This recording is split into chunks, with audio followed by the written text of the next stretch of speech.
स्वागत है आपका इंग्लिश लिटरेचर कासल चैनल पे। आज हम जिस वर्क की बात करने वाले हैं उसका नाम है द ग्रेट गैट्सबी। ये जैज़ एज का वर्क है, मॉडर्निज़म का टच है इसमें, और लिखने वाले हैं एफ स्कॉट फिट्जजेराल्ड।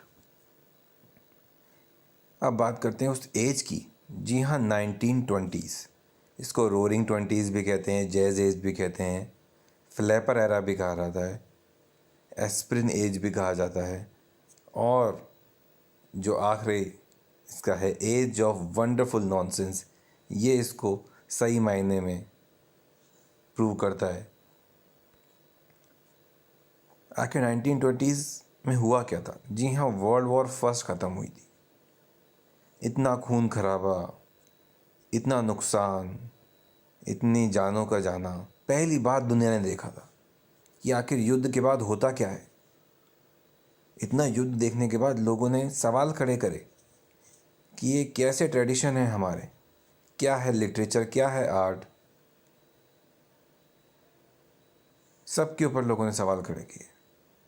तो फिर नई आर्ट, नई कला, नई सोच का जन्म हुआ, और वो जैज़ एज कहलाई, जिसको हम मॉडर्निज़म भी कहते हैं। वर्ल्ड वॉर फर्स्ट के बाद एकदम से खुशहाली आई। लोगों ने बड़े पैमाने पे बिज़नेस स्टार्ट किया।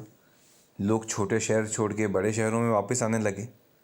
जो युद्ध के दौरान लोग गांव चले गए थे, वो सब इकोनॉमिकली डेवलप होने लगे।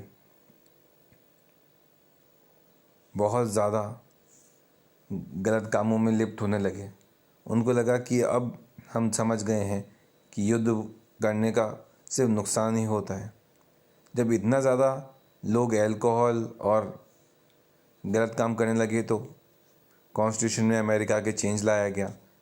अल्कोहल को इलीगल बनाया गया, लेकिन इससे इलीगल तरीके से अल्कोहल बिकने लगी, चोरी छुपे। समाज में बदलाव आया तो लिटरेचर में भी बदलाव आया। मॉडर्निज्म आने लग गई। लिटरेचर हो, आर्ट हो, म्यूज़िक हो, सब में चेंज आ गए। यहाँ तक कि ऑथर्स की सोच में भी बदलाव आ गया।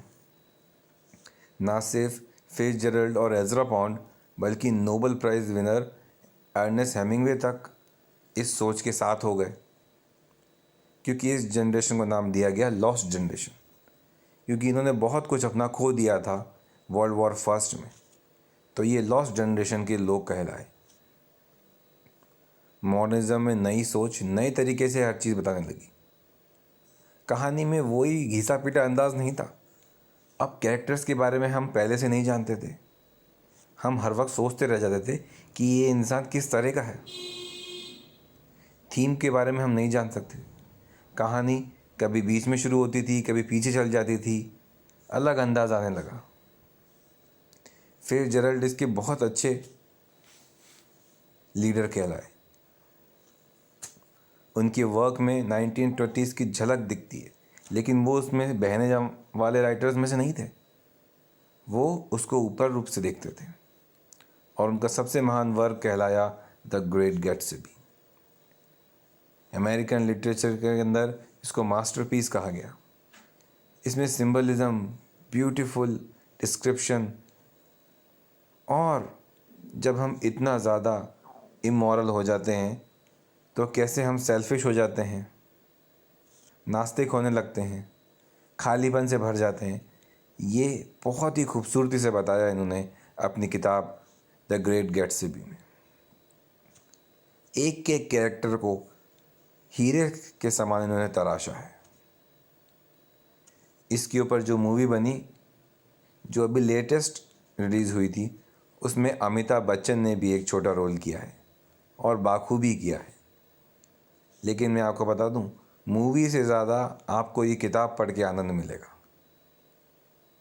ये किताब कुछ ऐसी गिनी चुनी बुक्स में से है जिनके शुरू के 3-4 लाइनें पढ़ के ही आप इसकी तरफ हो लेंगे, और आप इसको पूरा पढ़ के ही मानेंगे।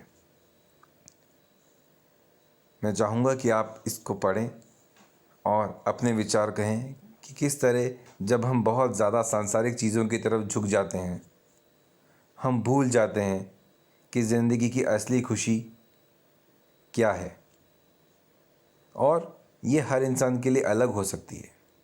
आपको स्वयं को जानना है तो ही आप इसको समझ पाएंगे। ग्रेट गैट्सबी इसका सबसे अच्छा उदाहरण है। तो ये था एफ स्कॉट फिट्जजेराल्ड और उनकी किताब द ग्रेट गैट्सबी। आज के लिए इतना ही। Thank you.